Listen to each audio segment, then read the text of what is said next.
Hi, my name is Clean Rooster. I'm the developer of Spellblades and such, Druids of Storm and Spirit, and Invocations, among other mods. Today, I will be covering Spellblades and such. Please note that this mod, although it is mostly complete, constantly changes, and several of the things discussed today may no longer apply.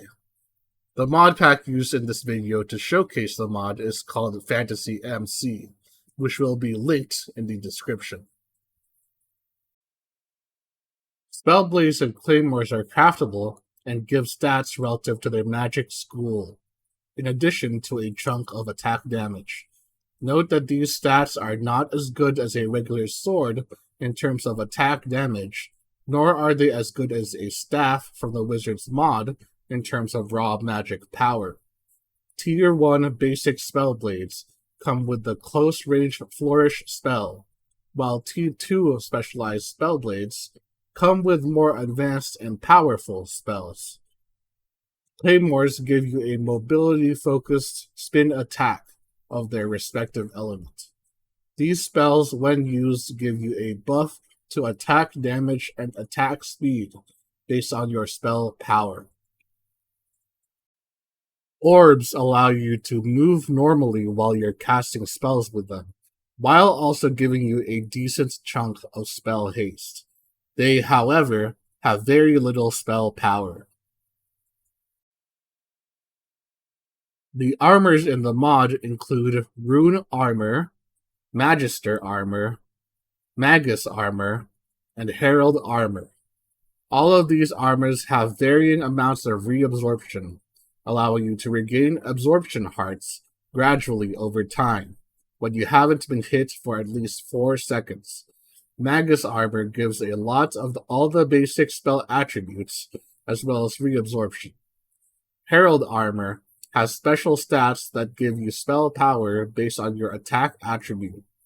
With this in mind, feel free to wear any combination of the 3 sets of armor. There are several weapons that can be considered legendary. The first and most common would be the Pillar of the Monkey King.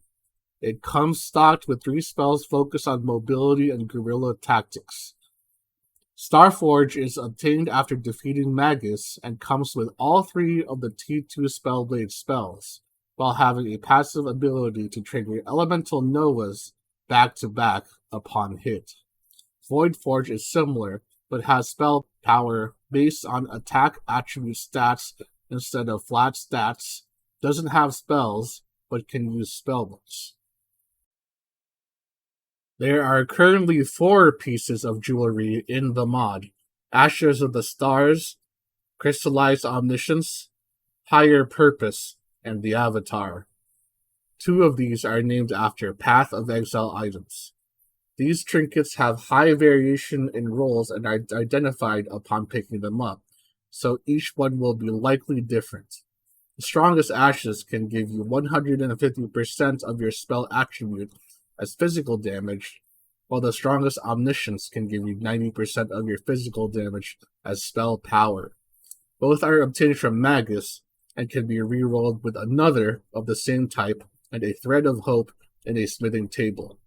A Thread of Hope can be obtained by shearing Magus robes with shears. In order to obtain the other 2 pieces of jewelry, you will have to combine both the Ashes of the Stars and the Crystallized Omniscience in varying configurations in a smithing table.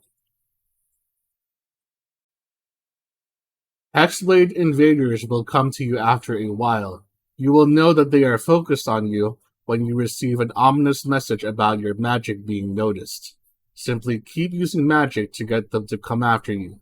Eventually, a dapper fellow will approach you and demand that you pay the magic toll, at which point you could either oblige him, ignore him, or kill him.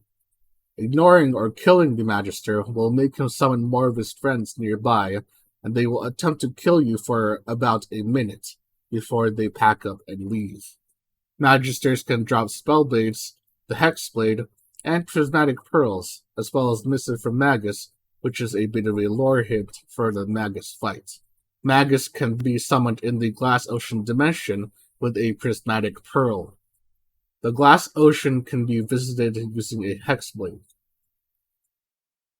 Magus has an alternating barrier that reduces all damage by 95%, but this barrier loses effectiveness when he is hit by someone with spell power of the type that he is currently attuned to, based on how much spell power that person has.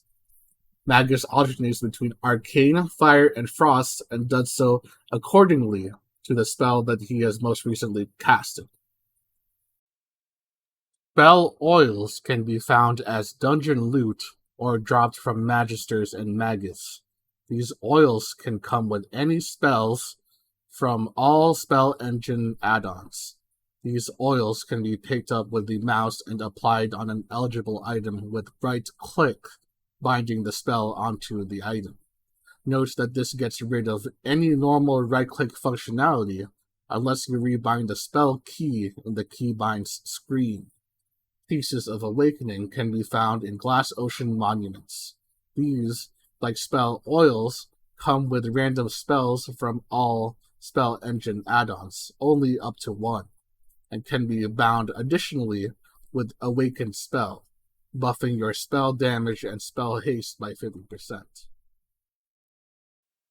There are currently 6 normal spellbooks in this mod: Arcane, Frost, and Fire Techniques, Echoes Unleashed, Phoenix Rites, and Deathchill Tome. I will not be going into detail with them in this video, as it is expected for you to pick them up and try them out yourself. Also, they are consistently subject to change. Don't forget that you need to surround a spellbinding table with up to 18 bookshelves in order to bind a book with a bunch of spells. My name is Cleet Rooster, and thank you for watching.